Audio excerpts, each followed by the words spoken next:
দীপাবলি কথাটি এসেছে দীপ এবং ওয়ালি এই দুটি শব্দ যুক্ত করে।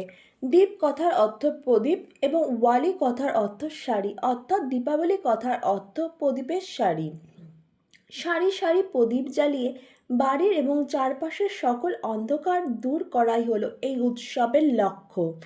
সারা ভারতে 5 দিন ধরে পালিত হয় এই উৎসব। ধনতেরাস, নরক চতুর্দশী, আমাবস্যা, বালি পাতিপথ এবং ভাই দুজ বা ভাইফোঁটা। কথিত আছে শ্রী রামচন্দ্র 14 বছর বনবাসের পর দেশে ফেরার সময় শ্রী রামচন্দ্রকে স্বাগত জানাতে রাজ্যবাসী প্রদীপ জ্বালিয়ে উৎসব পালন করেছিল। আবার কারো মতে ত্রেতা যুগে আশ্বিন মাসের শুক্লপক্ষের দশমী তিথিতে রাবণকে বধ করেছিলেন রামচন্দ্র এবং সেই দিন বাঙালিরা বিজয়া দশমী এবং দেশের অনেক জায়গায় দশেরায় রাবণ বধ অনুষ্ঠিত হয়। এরপর অযোধ্যায় ফিরতে শ্রীরামচন্দ্র, লক্ষ্মণ ও সীতার প্রায় 20 দিন সময় লেগেছিল। রাম রাবণের যুদ্ধের পর শ্রীরামের জয়ের সংবাদে অযোধ্যায় দীপাবলি উৎসব পালন করা হয়েছিল।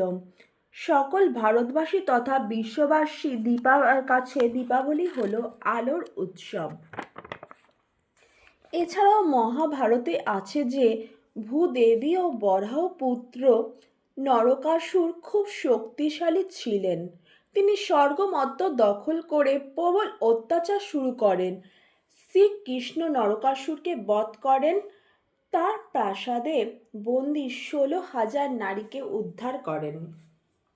মৃত্যুর পূর্বে নরকাসুর কৃষ্ণের কাছ থেকে বর চেয়ে নেন যে তার মৃত্যুর দিনটি যেন ধুমধাম করে পালন করা হয়।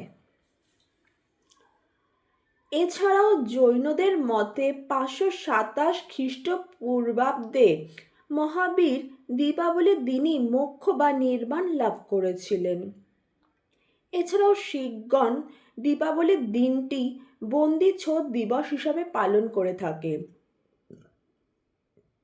ইতিহাস অনুযায়ী 1619 খ্রিস্টাব্দে শিখদের ষষ্ঠ গুরু হরগোবিন্দ দীপাবলির দিনে অমৃতসরে ফিরে আসেন এবং সম্রাট জাহাঙ্গীরকে পরাজিত করে গোয়ালিয়র দুর্গ থেকে 52 হিন্দু রাজাকে মুক্ত করেন। তাই শিখগণ এই দিনটি বন্দিছোড় দিবস হিসাবে পালন করে থাকেন। এছাড়াও আর্য সমাজের মানুষরা এই দিনটি স্বামী দয়ানন্দ সরস্বতীর মৃত্যুদিন হিসাবে পালন করে থাকেন। এছাড়াও মহাভারত অনুযায়ী এই দীপাবলির দিনই পাণ্ডবরা 12 বছরের বনবাস এবং 1 বছরের অজ্ঞাতবাস শেষে হস্তিনাপুরে ফিরে আসেন এবং হস্তিনাপুরবাসী তাদের অভ্যর্থনায় প্রদীপ জ্বালিয়ে আলোর উৎসবে মেতে উঠেছিলেন।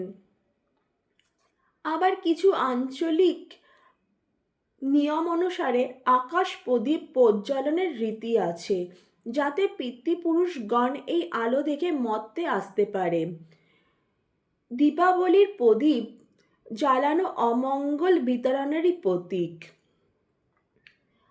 আমরা যে ধর্মেরই অনুসারী হই না কেন, দীপাবলি সকল হিন্দু, বৌদ্ধ, জৈন, শিখ, আমরা যেই ধর্মেরই হই না কেন সকলের কাছে দীপাবলি আলাদা এক মাত্রা রাখে।